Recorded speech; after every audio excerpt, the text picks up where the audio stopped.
Wattenberg, Managing Director of JTW International and a former Managing Director at Goldman Sachs.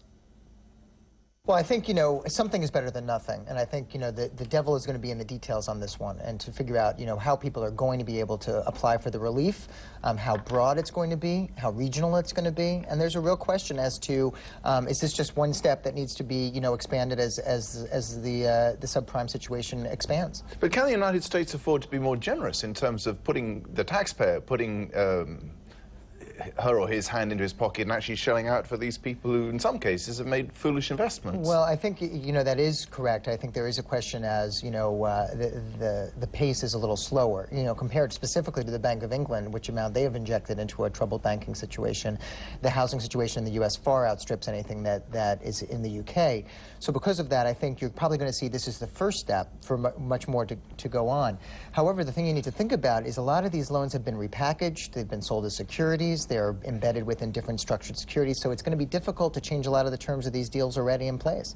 But in terms of the scale of what's going on in the U.S. housing market, it's actually hard to get a handle on it, isn't it? I mean, there are enormous numbers of people threatened with foreclosure, and prices are coming down. I mean, I read a report today which said, oh, well, prices could come down to as much as 30% right across the board. I mean, this isn't going to solve the problem, is it, what Bush has announced today? Well, I think it's going to soften the blow. I think what he really wants is people not to be evicted. What you don't want and foreclosed upon, what you really don't want is for these homes to get on the bank's balance sheet and massive amounts of foreclosures, because that's going to get you into a bad spiral. But also it's politics, isn't it? I mean, essentially, that is going to be very bad politics. It is bad politics. Nobody likes to lose their home in an election year, so there's certainly something that's going to have to be done. And I think that, specifically with the way that the regional differences is happening, you're really seeing heartland states really suffering in terms of some of their weakening in the housing prices. Jerry, it's been an interesting day because in terms of the spillover from the subprime, we've seen a couple of other moves. Let's come to the Royal Bank of Scotland, which appears to be saying, well, in effect,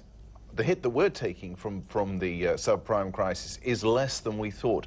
Does that sort of bode well for some of the other major banks that might have faced larger, perhaps, write-downs than we thought? Well, I think, what it shows is every bank is not the same. And if you even look on Wall Street, you see that some banks outperformed while others really took a bullet. And I think you're seeing that in the subprime situation, too. Some were more aggressive than others and got, their hands burned. And I think, Royal Bank of Scotland probably was more prudent, but they now have to negotiate a complicated merger. So I think they've got other things to think about as well. But I think overall... Well, I'm quite optimistic on that, actually. Swallowing up ABN AMRO and said it's going faster than they thought, although it's early days, isn't it? Yeah, it's also interesting that ABN AMRO had bigger write-downs as a smaller company than Royal Bank of Scotland did, so it really shows you management is different for different companies, and I think that's what people are going to have to look at now. Let's have a look at the Bank of England. Very interesting, cutting a week or two ago. We wouldn't really have expected the Bank of England to cut interest rates by 25 basis points, quarter of a percentage point. What do you make of that move? I think it's a little bit, it's good because it's a little bit premature, getting ahead of the market, I would say. The Bank of England is in a real quandary because inflation is still sticky here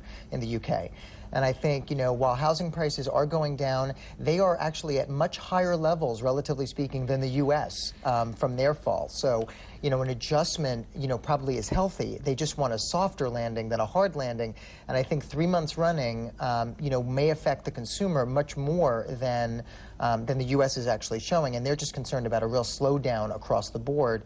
And also the effect of LIBOR. That's something to think about, too. When you talk about that, that's the rate at which banks lend to each other. It's in effect a kind of clearinghouse. It's a measure, yeah, if you like, of the confidence that banks have in each other, right? That's exactly correct. And I think if what really has happened is that spread, that interest rates have been higher.